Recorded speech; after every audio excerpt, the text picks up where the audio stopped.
And we are live. Welcome everybody to Lubbock Compact Live for Wednesday, July 27th. This will be our last show of the month. And we were just reminded or informed rather by our gracious team over at Lubbock Compact that this is our 50th Lubbock Compact Live episode. Wow. We've We didn't get a done chance to 50 tell of you these. before we got on, Nick. Yeah. Oh my God. Yeah. Yeah. Wow. So here's to 50 shows. Wow. This is our 50th one. So yeah. Wow. So 5-0. yeah, big 5-0. And so that's some big news. So that's our first update. Of course, I am your host, Adam Hernandez, here with my co-host, Dr. Nick Bergfeld. And of course, one of our favorite guest hosts of all time, Josh Shankles, is on with us. And so we've got a pretty good show, we think, in store for you today. Real quick update on the Citizens Advisory Committee that is looking at restoring the street bond election. So hopefully trying to get that done in November. We have wrapped up pretty much all of our meetings. We have one final meeting pretty much just to approve the minutes of the last meeting, and that's about it. We will also see the final draft of our recommendation, so we'll be able to look that over.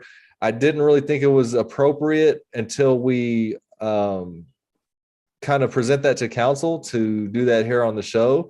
So we're not going to do that part, but that is wrapping up. And so the opportunities here for folks to make public comment, and you can go on both days. I would recommend you go on the second one because you'll have more information that way. But the first meeting will be on August 2nd, and this will be a special city council meeting because they meet twice a month, at the second and fourth Tuesday. So this will be a special called meeting specifically not specifically for this, but they'll be in budget talks and they're adding this as a special thing. So they will be discussing this on Tuesday, August 2nd in the work session, which is at 1 p.m. There is a public comment section of the work session. So if you wanted to go do a public comment kind of a little earlier in the process, so you can definitely do that. It'll be obviously at Citizens Tower in council chambers. So that will be this coming Tuesday, the 2nd at 1 p.m. is when the council will be formally sort of presented with our recommendations and be able to ask us questions if they want to do that, and then start to discuss this as a group. And then the next meeting, which was the one I kind of recommend people definitely go make public comment at, the one on August 9th, which is a regular city council meeting. It's Tuesday, August 9th. The time, we don't have the time yet, but from what we have been told, they are aiming to have that in the evening. According to city staff and the folks that have told us this, the purpose behind that is so that more people can attend. And so that will be in the evening sometime. We don't know exactly the time, but August 9th, it's a Tuesday. You can go make public comments. And of course, in between the 2nd and the 9th, follow Lubbock Compact's pages, follow Lubbock Compact Live. We'll fill everybody in. You can always ask us questions here on the show. And so we'll be letting you know in between time so that you'll be kind of, I guess, as informed as you possibly can be about it.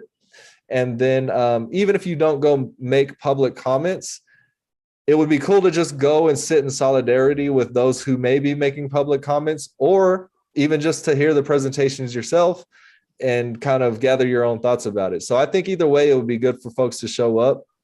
And this goes perfectly. This is a perfect lead in, because the reason why I think that it's so important for folks to show up is because we've heard a lot of times that people are kind of intimidated by getting involved in public policy, things of that nature. And that's totally fair. But the only way that you can really get around that is by just kind of going and watching the process, seeing how these things work. That's how I started. I didn't know anything about any of this stuff, and I just started going to meetings, obviously as part of my role for Lubbock Compact, but I also had a desire to do that anyway, and just started sitting in and listening how it worked. And that's why I'm able to now know so much of how the city operates, how policy works, how things can be done, how they can't be done. And so it can seem daunting until you get in there and you start to see that there's patterns and things like that. It's really not as complicated as you might think. So that's why I say that's such a good lead into today's show, because we are talking about civic engagement. That's the whole purpose of this show right here. We didn't have a guest today or anything. We didn't have anything to gripe about necessarily, but we wanted to just kind of have this conversation about civic engagement, because we've got some very big elections coming up very soon. And then there will be many more important elections and things coming up in the near future. And we also have seen sort of a rise in numbers of people who want to get involved, and they're not exactly sure, how do I do that? And so share this video far and wide to anybody that you may know that may want to get involved, and maybe they don't know how to do that or where to start. That's what we're going to be talking about all in this show. And so before we get all into the meat and potatoes of all of that, we're going to kind of run down, give a quick refresher to those who have already heard it, and to those who have never heard about us or don't really know what we do and who we are. We're going to give a small, short background about each of ourselves, and then we'll get into the conversation about civic engagement and how folks can do that and how you can get plugged in. So share this video, and I will remind everybody that you can leave comments down in the Facebook comments, and we will see those. I'm watching those right now. Hey, Kim. Hey, Perla. And so I will see those. And then if you have questions, or if you just want to make a comment, we will definitely see them. And if it's a question, we will definitely answer it. So with that said, I'll kick it over to Josh to give the folks out there a little bit of a rundown of your background, your work. What do you do? What have you been doing? Who is Josh Shankles? Yeah, no, I think that you said that lead in perfectly. And, before I even get into me, I'd be remiss if I didn't say that so often these conversations, you're having them and like you're preaching to the choir, you're kind of like talking to the people that are already engaged in a thing. And so, that's not our purpose here. Our purpose is to, catch the people that, as Adam said, maybe they haven't been plugged in or they haven't been engaged. They'd like to, but it's mysterious. We want to break down that barrier and tell them how they can do that. And so if that's you, or you're sharing this video with somebody, or you're already kind of plugged in, but you want to know how to get other people in, that's what we hope to empower and facilitate here. Yeah, like Adam said, and our audience is usually familiar with me, but my name's Josh Shankles, and I've had a background in a whole bunch of different career paths. That's kind of ultimately got me here to Lubbock, where I started a small scale farm with my business partner, and that's what ran me into Nick. And then people that are familiar with our history know that kind of all of our work and everything that is Lubbock Compact started with the Disparity Report version 1. And knowing Nick and running around in similar circles, this is how I came to interact with this. And at our, kind of notorious, infamous, if you will, Coffee with the Mayor, that's kind of the nucleus, or that was the big bang that kind of set everything in motion, really, that became Lubbock Compact. And that's where I saw Adam, and our work kind of took off from there. People that may or may not be familiar with it, and I'll kick this over to Nick to really speak about this in depth. But when people are like, oh, what do you guys do? Sometimes it's like really difficult to define entirely, because so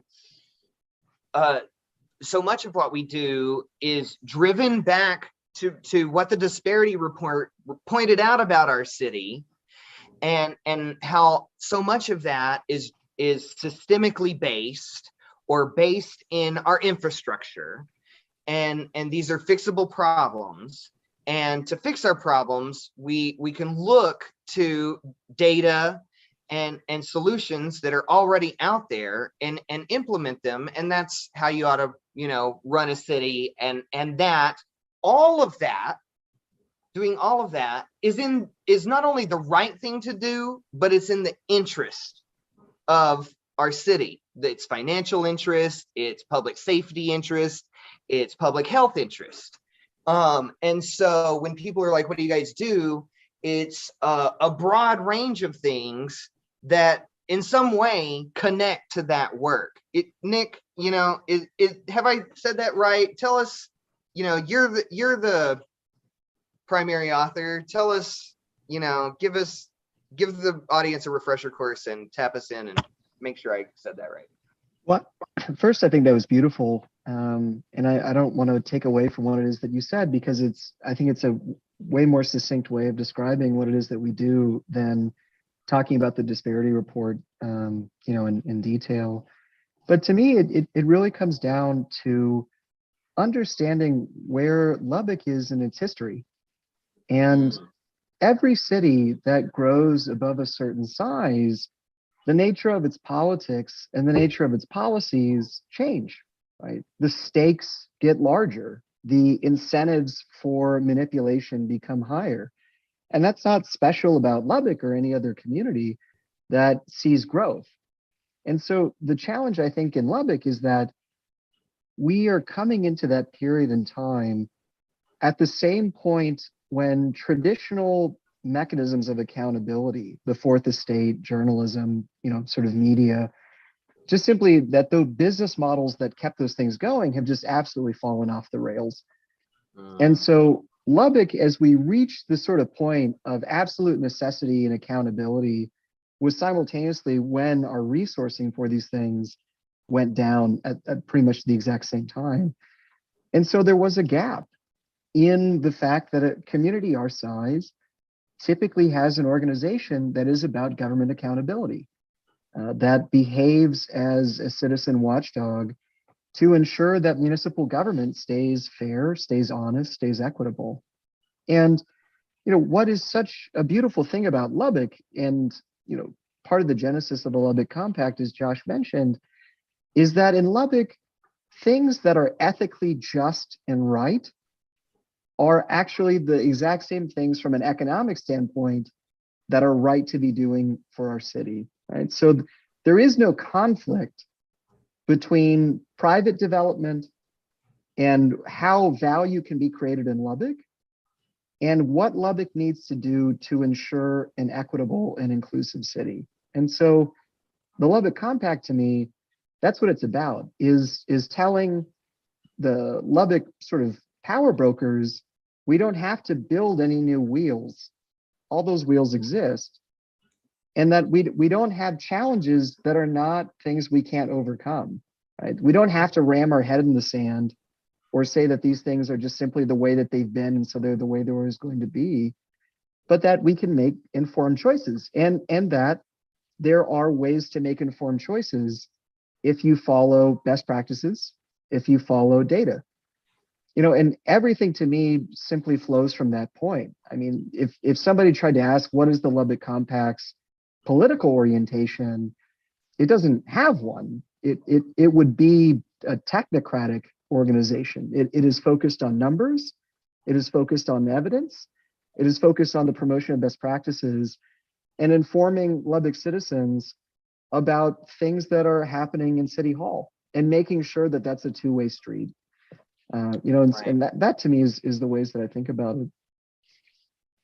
Yeah. Yeah, no, I think yeah. that's, oh no, I was gonna get Adam on this, but I think you're right about that, because it is that one direction, and then Adam's the perfect person, I think, to speak to this other one, because it's also a work that is bearing witness to what is going on, Right. and demystifying that, and then turning that back around to our neighborhoods, our partner organizations, people that we already see doing work in this. So Adam, you're the person who most often ends up bearing that witness. Yep. Tell us about that, and kind of take us to that next level. Yeah. So actually, my background story that because I think we kind of went away from that for a second, but it Oh yeah, actually, you're right. Yep. it's okay. Yeah, it ties it all together here as Mhm. far as what was just discussed. So Yeah. obviously, Nick wrote what's called the Lubbock Disparity Report, which at the time was 48 pages, and it was a PDF that was shared online. And so, just to give everybody a little context about that time, this was in the summer of 2020. The George Floyd incident had just happened. And so, obviously, there were a lot of things going on around the country. It activated a lot of people um, in all walks of life to try to understand better what the conditions for everybody are here in our country, and then how do we address that. And so there was all of that energy going on. Some of that resulted in negative action, but a lot of it, like here in Lubbock, resulted in what I look at as positive action. And maybe not everybody would look at it that way, but I think that the folks who don't look at it that way are probably a lot fewer than the ones who do. And so, where I was at in the summer of 2020, interestingly enough, I had never voted in life. I had never even registered to vote. I was an entrepreneur, business owner. I had been doing that for almost 20 years of my life at that time, professionally.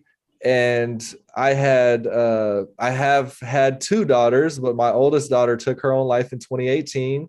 And so in the summer of 2020, after a very long 2-year depression, I was basically coming out of that and just trying to rebuild my life.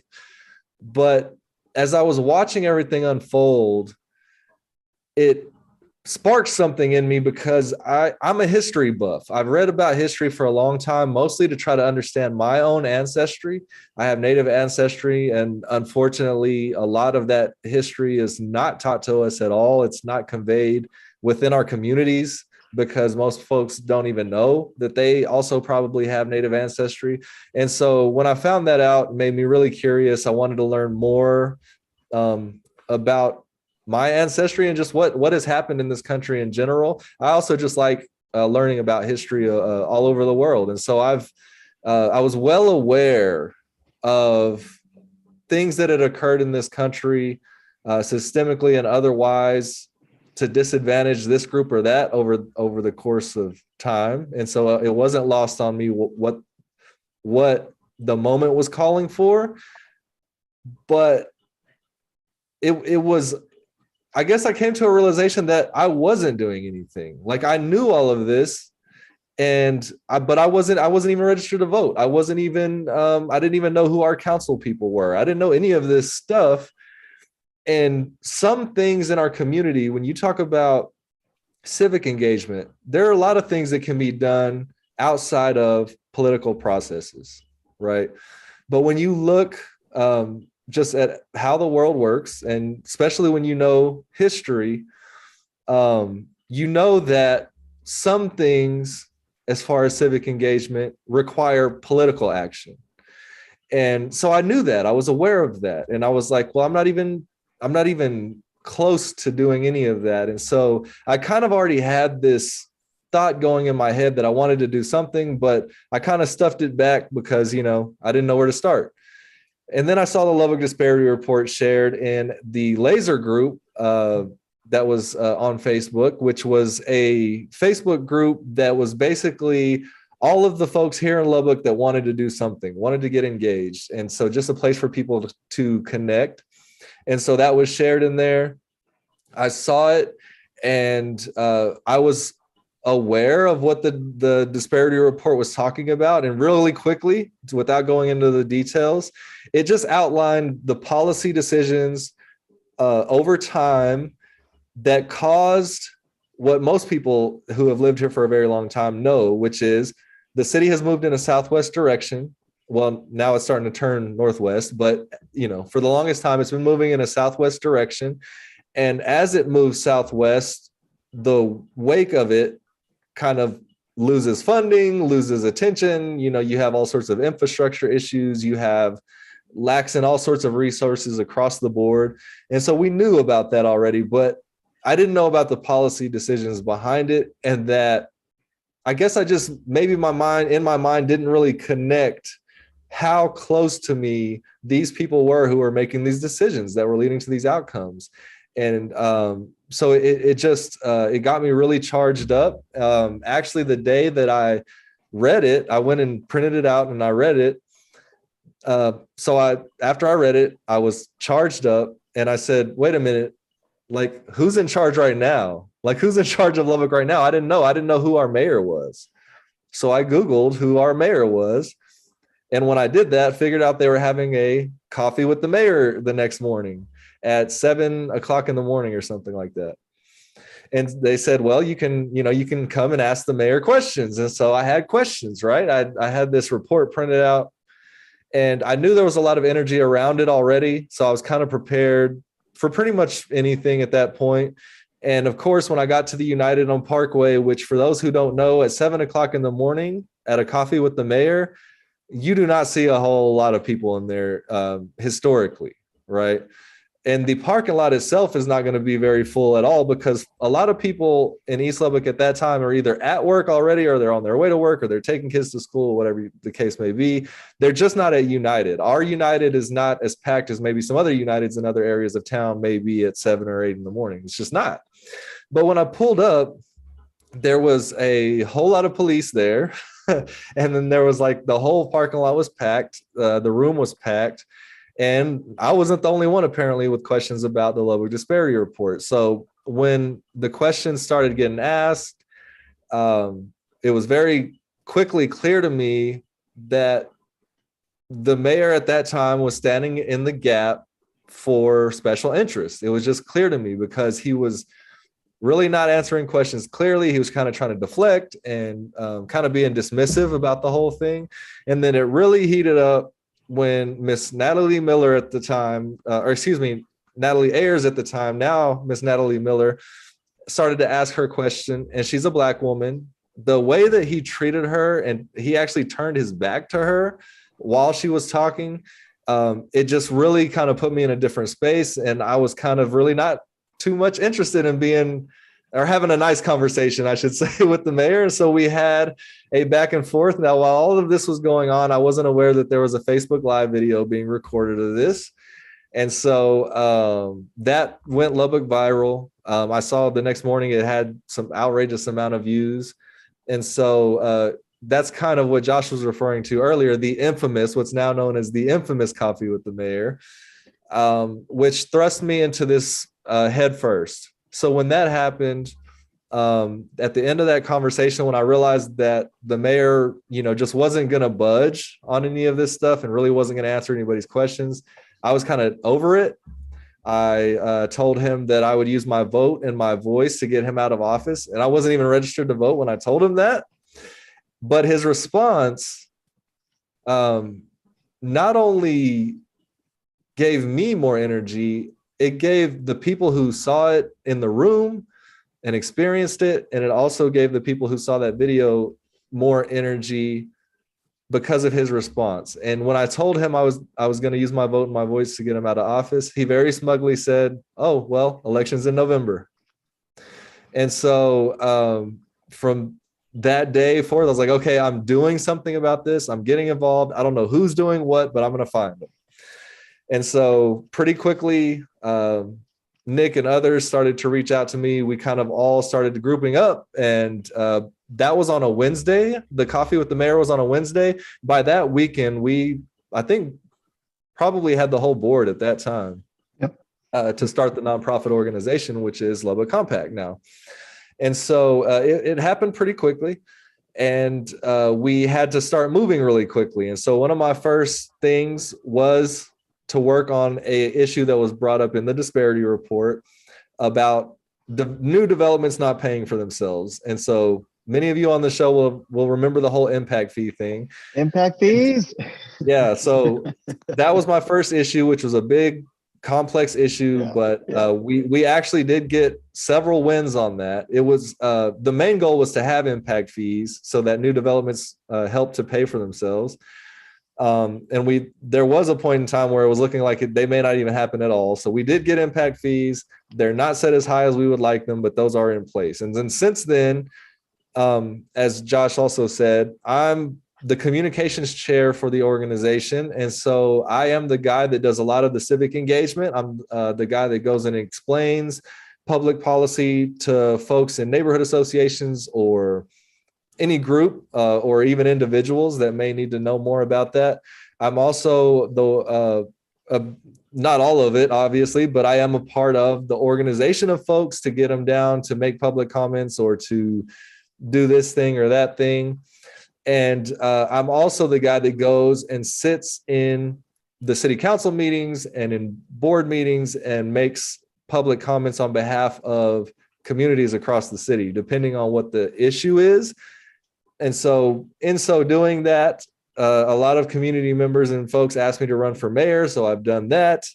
And so we all collectively have a lot of experience in these things and how to get started. And like, as you just heard from my story, I hope that connects with some folks out there who may be feeling like, I can't do this. You absolutely can, because I went from one day not being registered to vote to within weeks having success on a huge public policy issue that could have been bad for our city, you know? So it was really cool to see that. And once I saw that and realized, obviously, not just the power of my individual vote going to the ballot, but the vote of a council person or a member of a city board. And that's why what we're talking about today is so important.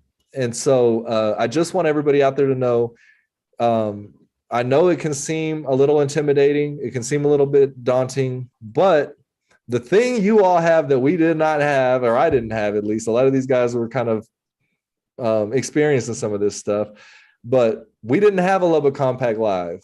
We didn't have a Lubbock Compact. That's why we had to create it. So we're always here to answer questions or to try to demystify things for people, let you know, inform you about what's going on in the city that may or may not be in your interest. And so that's what we're here for. And so that's why I'm so excited about this show. And we've given you a little bit of our backgrounds, hopefully not too long of a background. And so Josh, I'll kick it over to you, and you can kind of get us talking about all of this good stuff. I am always so glad when you share that whole story fully. And that is, you know, part of the purpose of this show today. What is to highlight exactly that, is that, you know, our experience, and you know, this is something that we can kind of break out in this next section, but our experience has been, you know, that was the origin of it, sure. And I think everybody would agree here that what our experience has been in all of our engagement work has been like, yeah, sure, there's been some times where it's like oppositional, or maybe we weren't like welcomed into a process, or it like, you know, it took some time. Maybe we still don't have the best relationship, but in general, in all of our work, it has been ultimately welcomed into the process. We've seen people want people engaged, especially when it comes to, you know, reflecting away from the city and looking into our neighborhoods, our civic organizations, our nonprofits. You know, these folks they so want your engagement. And so, you know, I would be quick to say that this need not feel like a kind of daunting process or something that you're going to have to get into and like armor up for.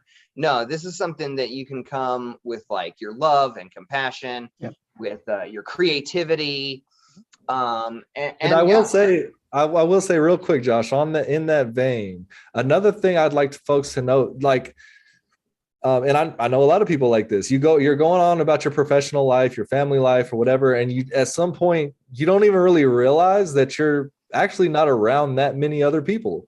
But when I got involved in this stuff, the friends that I've made, you know, just the network of folks that I have, I mean, that's part of it to me, and I think that shouldn't be understated. It is about community. and you need people to do all of these things. And so you may just meet some new friends, and and y'all can Right. link up outside of work, and you may have found you some new lifelong friends, because I know that I have. And so that's part of it too. I just wanted to add that, Josh. Yeah, no, and this type of work becomes family, it becomes blood. You really get in. So, okay, we talk about this all the time. We're talking about the city council all the time. Adam, you just got done sitting on a city board. A lot of our work is, facing that direction, where we are speaking to city board, city council on behalf or against a policy. We're kind of leading a group that is speaking to this issue. We're, Nick, tell us what that looks like. What your experience is like here. Why do we do this? Well, because somebody needs to. I think in some ways this is it was a question about stepping into the gap in the beginning, right? There was so little conversation and so little dialogue about, on just even sort of the day to day about the decisions being made in City Hall. And there wasn't a mechanism to ask a question of, does that make sense for us? Is that the right way to do things? There really wasn't a feedback, sort of loop in that process. And we experienced that in so many issues during advocacy. I remember in one of those conversations, even having a city council member admit that he didn't know what he voted for. So what we've seen and in those experiences, it's just so challenging, I think, to make these things clear, to be able to sort of show, that engagement does have an impact on that. But this, to me, the reason why the work is just so important, I think one is because success is obtainable. And I know that seems really basic, but the reason why I say that is because the challenges that Lubbock faces are Lubbock-sized challenges. We don't have Dallas-sized challenges. We don't have Austin-sized challenges. We don't have Houston-sized challenges. If we did, we'd be screwed, because those are truly intractable, enormously expensive problems that likely require federal government intervention in some way to provide the financing to make right and rectify, the challenges that the cities face. In Lubbock, we can do it ourselves. And I think that, to me, is the part that is so motivating and energizing, is that we are the rulers of our own destiny. It doesn't matter what happens in DC. It honestly doesn't matter a whole lot what happens in Austin.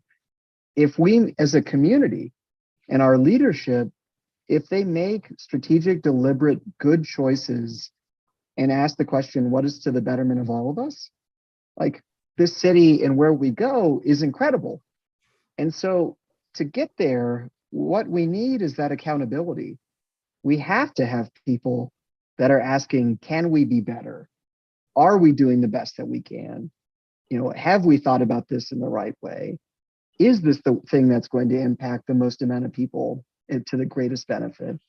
And just simply making sure that those questions get asked routinely, consistently, until we have a culture here that just simply has that expectation of government, that they simply expect it to be run in that capacity, in that way. So, this work has to be done. The outcome of it will be transformative for our city, and set us up for another 100 years of prosperity here. And there are things that we can do. There are things that we can tackle ourselves. And so, to me, when I see all those pieces, what clearer call to action can you have in that kind of situation? Yeah. No, Adam said something once that really kind of stuck with me, where he was just like, oh, in an ideal world, Lubbock Compact we'd go away. Right. The need for this would vanish. And what that ideal world would look like is a, elected body that is very engaged with and responsive to the needs of its citizens, and kind of proactively looking at that, and and has the time and the resources behind its office to really devote to the complexities of that, and a citizenry whose, you know, life wasn't so fraught that they had the ability to also engage with that process, right? And so we kind of see both ends not in the best condition. You know, people don't have the time in their personal lives to engage with this as maybe they'd want to. And we have elected representatives that maybe don't do as good of a job of engaging and being responsive to the people that they represent. And so you have this sort of breakdown in trust, and then that kind of ends up in this negative cycle, you know. And unfortunately, the only way to kind of break that is to just inject into it. You know, somebody's got to be the responsible one, you know. Adam, what, you know, take it from, is that what you see as well, or?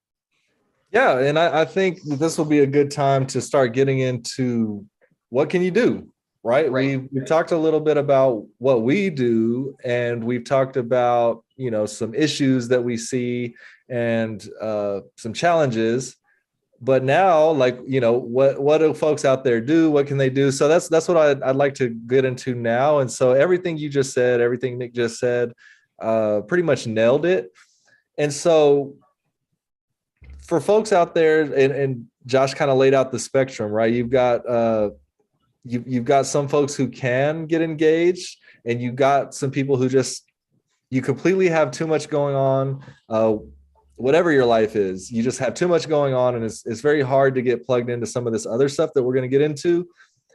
There is one thing that no matter how busy you are, at the very minimum, the one thing you can do is vote in local elections. Right. Not only local elections, obviously, it's the ideal is to vote in every election, but definitely your local elections. And I'll tell you why. Number one is here in Lubbock, it takes really fast. Like Nick said, we don't have issues like some other cities. These huge cities, you're going to wait in line for sometimes hours, many hours to go and vote. But here in Lubbock, you don't have that issue, especially during early voting. It's right in United. You're going to be in there at some point. Unless, you know, you just don't go to the grocery store. You're not the person that handles that in your house.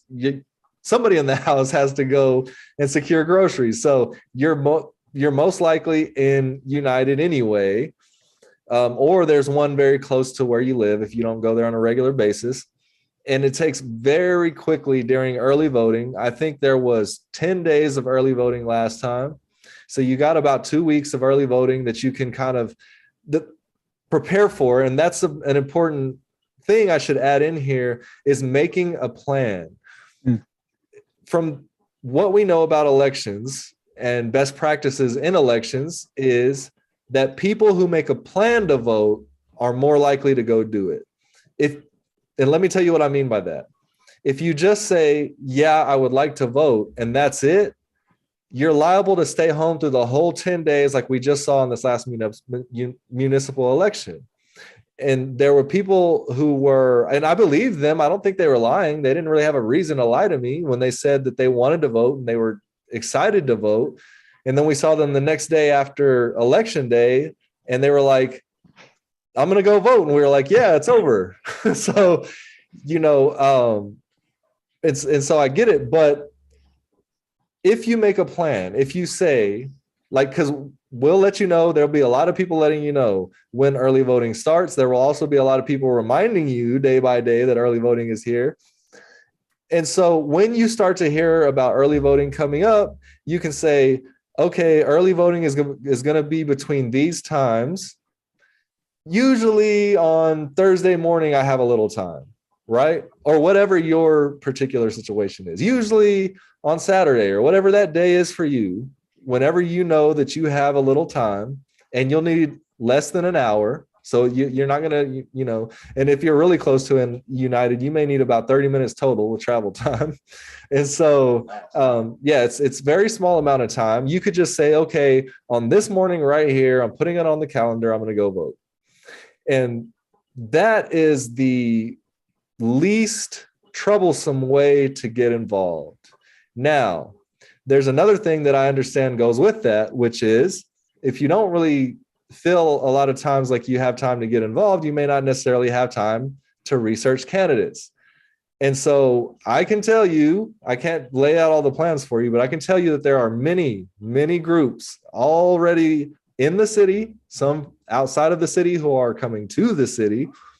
You should be the most well-informed about candidates that you've ever been, because there's going to be a lot of literature distributed. You'll probably get somebody at your door, but so you'll be able to kind of learn a little bit about these candidates. One thing that you can also do, especially in local elections, is you can go to a candidate forum. A lot of times there are candidate forums, or you can just call that candidate up.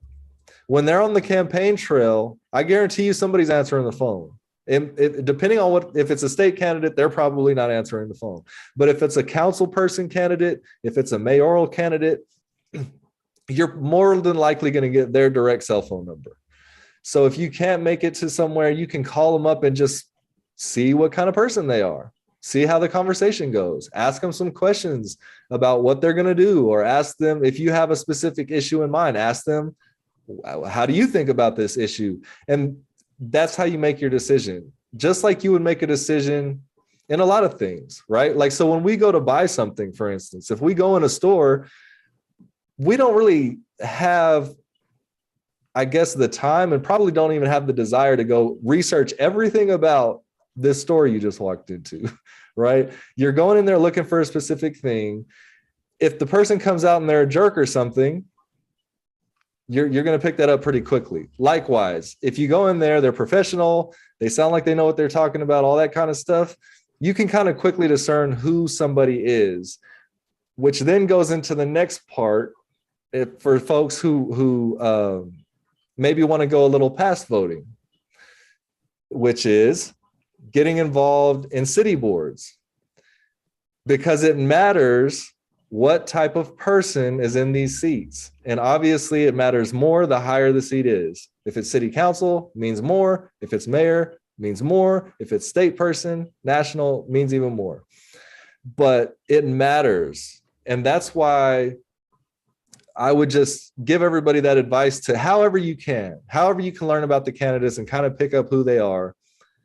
Do that as early as you possibly can. And that all will make it much more easier for you to go and vote. And if you don't have time to do any of that, then ask somebody who you trust that you know is involved in this stuff. Like Kim was in our comments. Oh, hey, Robert's in the comments as well, but Kim was in our comments. Kim is always looking to help with information, telling people where to go. A lot of people know Kim, but you may know somebody like Kim in your life if you don't know Kim. But you may know somebody like this here, like, well, my friend so-and-so is kind of always paying attention to this stuff, and I think he or she is pretty smart. I'll go ask them, and just go ask them their opinion. That probably would be the bare bones, quickest way for you to get educated on candidates. Try to find somebody that you trust, their judgment and their perspective, and ask them. And so I would say the bare minimum, all of that having been said, is you can go vote. And so having talked a little bit about city boards and things of this nature, Josh, I'll kick it back to you to see how else can people get involved? Because there's all sorts of, there's boards, but there's organizations, there's all sorts of stuff people can get plugged into if they're not particularly, if you don't want to go down and, make public comments at City Hall, or maybe, you're not ready to get into the world of the political side of it. There's lots of other places they can get plugged in. So let's talk a little bit about that. Yeah, no, I'm so glad you said that right at the end. And I would just re-emphasize that trusted sources is really what we're talking about here. Trusted sources for information that you might go to. And that's certainly what we, hope to be, but also trusted people who can be trusted with power and with governance, and so I'm so glad you emphasized and said that who sits in these positions matters. And yeah, we talk about city boards a lot because for those that maybe aren't aware, this is how a lot of policy and process flows through our city. So like information, different studies, plans move through different city boards, like the airport board, the animal control, the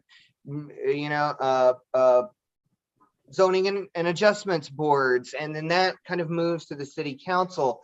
And so people that sit in these positions really have a lot of influence on how policy works in our city, what gets approved, how things work. And so we always encourage people to like look at that list. They get quarterly releases and appointments for vacancies. And so about every 3 months, you're seeing the city taking requests and applications. And to the point about the electoral system, yeah, of course there are elected positions that we'd love to see more people sticking their neck in. I mean, we had one uncontested city council race for a huge block of our city, and that's a sort of thing that you don't want to. That's a cul-de-sac you don't want to be in that often in a democracy. So yeah, those elected positions are important, but a lot of them that people don't know about are things like election judges and like precinct chairs. And these are people that, help senior citizens within their districts get their mail-in ballots and, make calls between, somebody lost their purse on election day, and somebody needs to kind of like make a call if this person can be allowed to vote on election day, because you can't control when your purse is stolen or lost. And so these are also lesser known elected and appointed positions that people who might have an interest in the political process but don't want to stick their hat into a race, but do care about protecting people's access to voting, make a huge difference. Another thing longtime listeners of the show would be very familiar with is our work and promotion of neighborhood associations around the city. We think these are such important advocacy groups for neighborhoods and citizens around the city. And the reason why we hit on that so often is, of course, because so much of our work is policy, infrastructure, built environment driven, and neighborhood associations are the organizations where people in communities really apply their influence to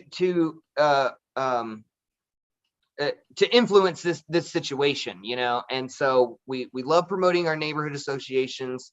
We have robust and vibrant groups in the city that represent their neighborhoods well, and also are always welcoming of different people from around the city, because they know that this is one of the ways that we build collective agency and power, and express our interests. And then other classic ones that people know about, NAACP, our partner organizations with us, LULAC, these are, have a storied history. No, nobody doesn't know about these organizations. We see great work in media groups, other policy pieces. Lubbock Free Radicals, a good friend of ours. We see people in independent media working in this area all the time. And, the art space and volunteer organizations like ELA, the Roots Center, there are so many levels that people can tap into helping their communities, their neighborhoods, things that interest them. A lot of this is driven from a perspective of interest. As people who have watched the show are very familiar, we're a bunch of policy wonks that don't get overly bored with reading excessively long documents and sitting through very droll meetings, but that might not be everybody's flavor. So, when people are looking around and saying like, how can I get involved? How can I get involved? let your interests guide you. Let what your heart is saying to you guide your interests. And one of my favorite expressions about Lubbock is, if you care about a damn thing of importance at all, you'll come to know the rest of us anyway, because we're all going to be at all the same events and organizing meetings and organizations anyway. Which is kind of the point of this whole show, is that we want to call more people into that work. Many hands makes light work. Nick, what do you want to add to this piece of the conversation? Yeah, just to reiterate and reinforce this idea that people have agency in Lubbock. I can understand if I was a speaker at a conference on housing insecurity in Austin, and the attendees, the number of people in Austin that are involved in trying to rectify homelessness is enormous. There's a massive community there, right? Just the people in attendance for this one meeting completely filled like the largest convention hall inside one of the main hotels downtown. And it just makes me reflect on understanding where you have value when it comes to activism and advocacy. I got in trouble at that conference because I told people the best thing that they could do is move home, because I assumed that most of them weren't from Austin. But that is my belief, because I've seen the impact that a single person can have in local government, in local advocacy. And that's because the distance between you and your elected official is almost non-existent. This isn't someone who lives in a gated community in a mansion that you're never going to see, right? These are people that live in your neighborhood, right? That probably take a dog for a walk, past your house at some point in time. Right. These are not individuals that are so far removed from you that it's impossible to engage with them. You absolutely can. And there are so many ways to do it. It really just simply comes down to understanding, I'll just say, what your level of social anxiety is. I think the two biggest anxieties that you can experience in this kind of work, one to me is sort of social anxiety of just putting yourself out there. And then the other one would be performance anxiety if you are in scenarios where you're directly advocating to power on issues. And those to me are really sort of the two high pressure scenarios when you're talking with others, you're having to interact, or you're trying to really effectively convey something in your mind in a high pressure situation where the lights are on you, the city council's all sitting above you, their heads are all above you, looking down at you as you talk to them. I get it. Those can be intimidating scenarios, but those are such limited subsets, such a limited part of the ways in which that you can be involved in the advocacy community here in Lubbock. And so if you have the ability to write a letter, like you're already good to go, right? If you would say, I could write a letter a week, a couple paragraphs, or maybe even one paragraph or a couple sentences, but I'm willing to do that to a city council person.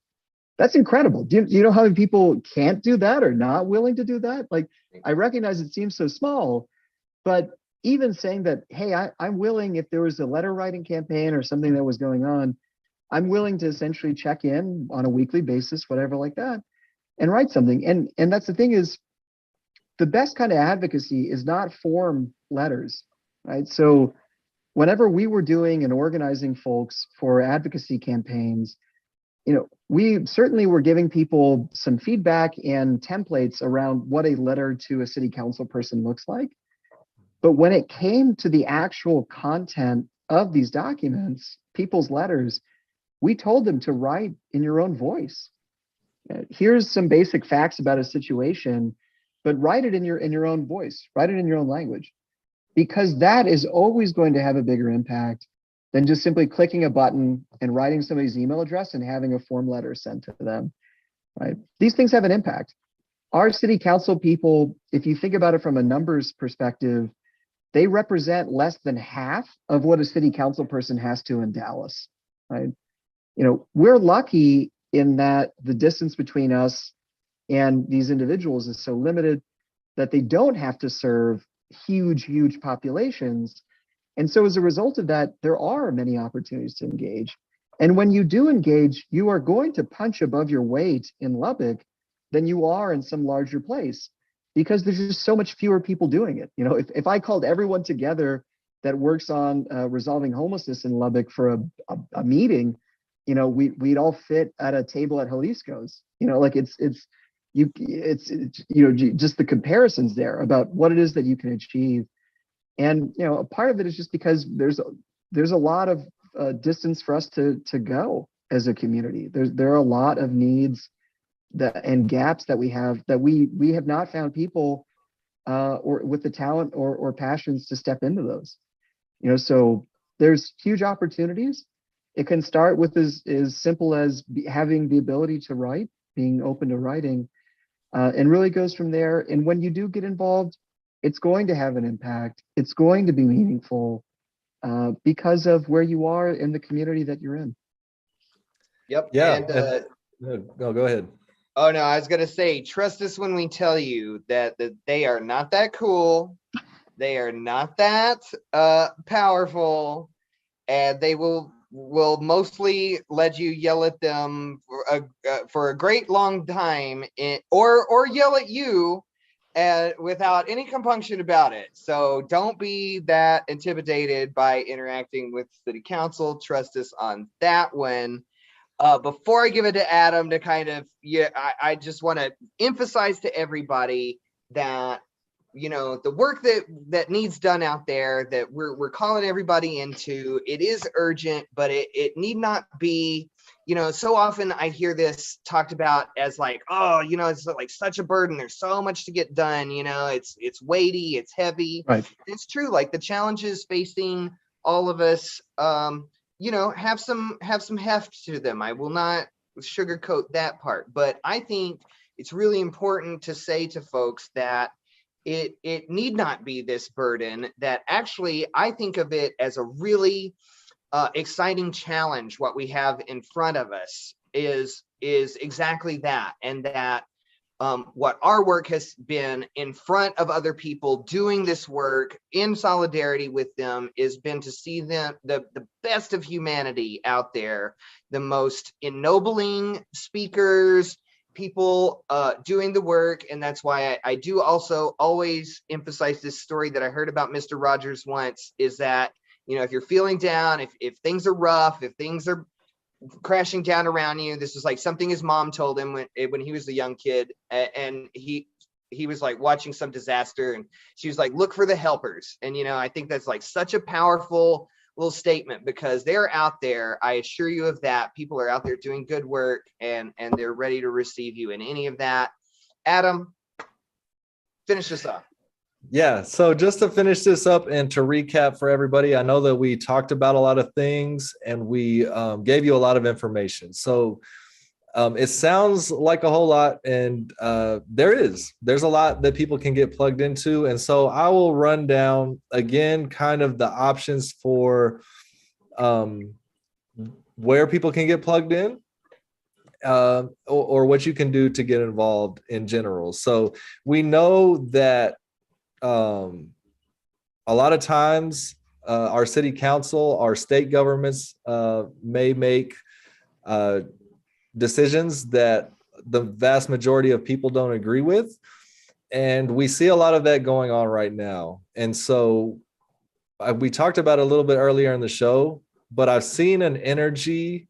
I've seen more people wanting to get involved than at least I have seen over the past nearly 3 years. When I started getting involved, there was things going on already.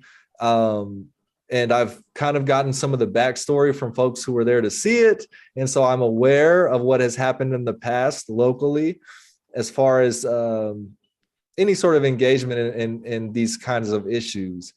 And right now, by all accounts, there are more people than ever who are willing and ready to get involved. And so that's why we wanted to do this show. But also I want to give you some actionable items that you all can do, because it's great that you're energized, and we can't lose that.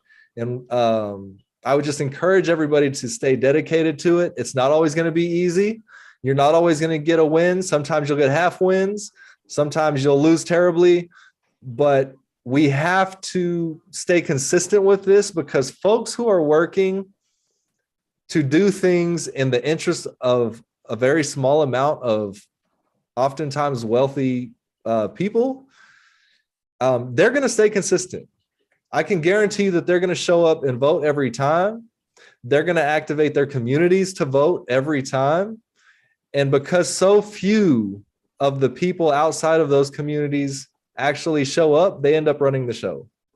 And so this is the situation we're in. And so just again, quick recap, bare minimum what you can do. I'll even go one lower than voting. The bare minimum of what you can do. A lot of folks are on Facebook, Instagram, Twitter, TikTok. You can share the work of others. Just share it on your page, lift up the work of others that others are doing. If you know of somebody who may be in need of a certain resource that an organization provides, telling that person about that organization, something that small, because a lot of times we don't have these conversations.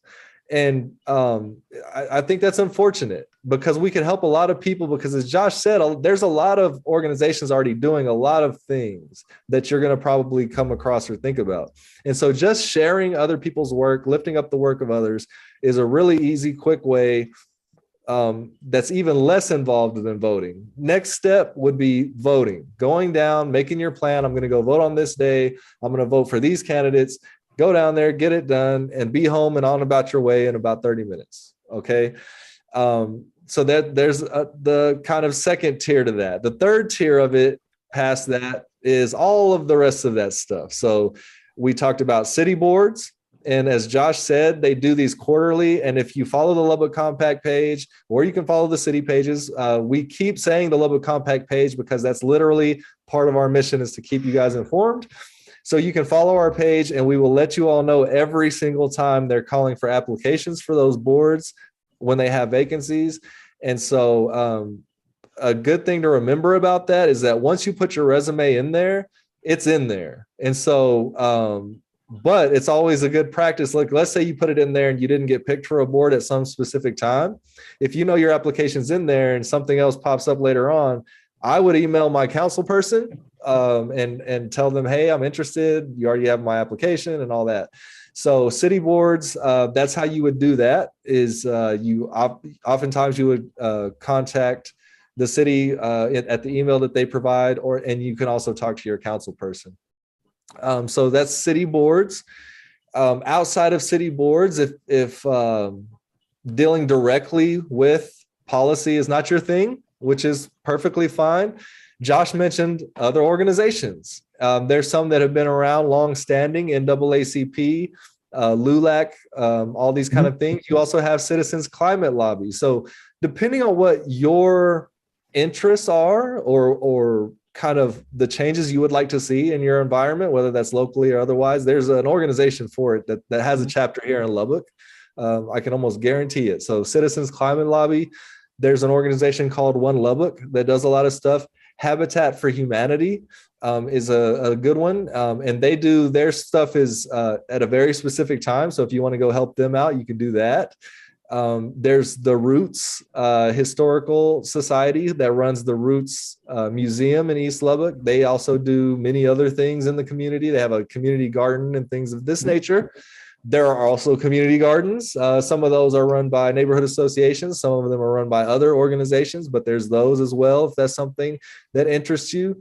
There's East Lubbock Art House that is constantly doing a whole series of programming. There's always something fun and interesting to engage in that's going to have a positive impact on the community. You have the Boys and Girls Club. We could go on and on and on. But there are many organizations. And again, reach out to us. We're here. Lubbock Compact is here. Or reach out to anybody else who you may know, like, oh, I know this person may deal with a particular organization or whatever.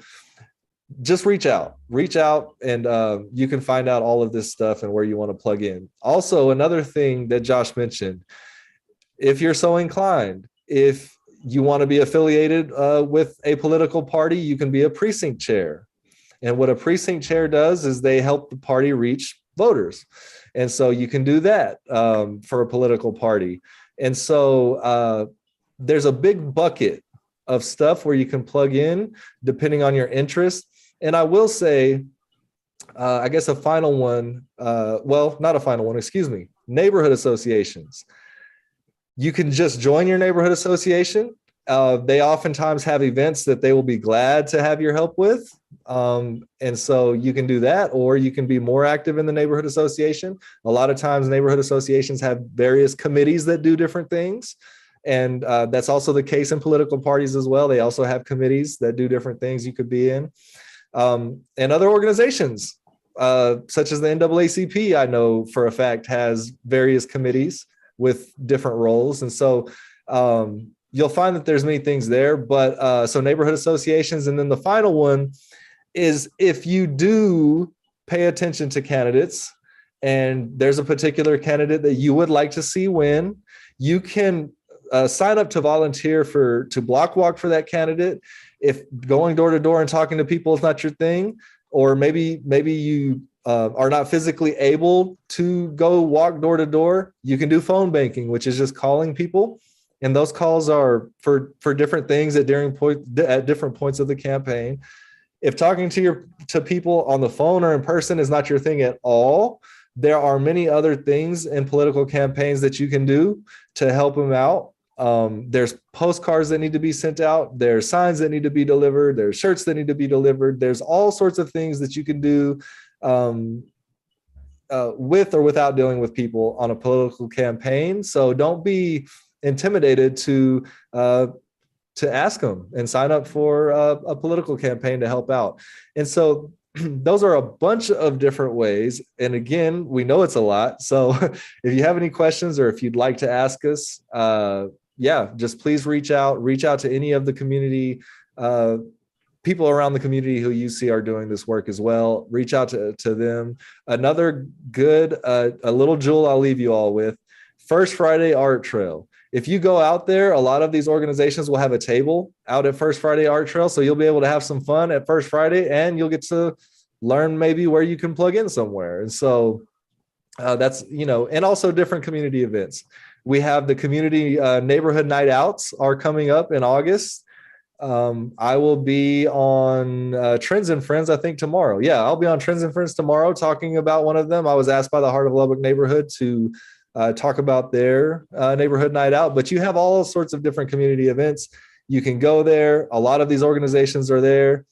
I will also shout out HERD, which is an organization that deals with youth drug addiction and things surrounding that. There's Fair Chance that deals with folks who are just leaving being incarcerated, trying to get acclimated to the world and trying to figure out all the things that they need to do to navigate to kind of get back into regular life. So there's all sorts of organizations. Also, Kim makes some good points here. Donations for candidates also. That's another way to help candidate campaigns. If you like a candidate and you can't do any of that stuff we talked about, but you may be able to send $5-10 or whatever to them, or more is great. Whatever you can do, that's another way that you can help. So that's a good addition there. And so we hit you with a lot. We're a little bit past our time, but this is a really important show. I would just ask one more time, everybody share this with people who you may think would like to get involved. Share it far and wide. Ask us questions. Message us. We're always here. One more thing. Kim has an announcement. I'll be registering voters at the Heart of Lubbock National Night Out at Stumpy Hamilton Park. So come see me and chat about how to get involved politically. So if you want to get involved politically, Kim will be at the Heart of Lubbock Neighborhood Night Out that I'll be talking about tomorrow on Trends and Friends. So there you go. So just plug in, message us anytime. We're always here. And this is your weekly reminder to join your neighborhood association. Thank you, Josh. Thank you, Nick. This was a great conversation. Thank you. Yeah, 50 shows. Yeah, exactly. Yeah. 50. So thank you. Thank you, everybody who has, if anybody out there has watched all 50 shows, I'd like to hear from you. If you've seen all 50 shows, I want to hear from you on the next one. Let us know, because I'm gonna We owe ask you a again. beer. Right. We owe you 100%. something. So Something.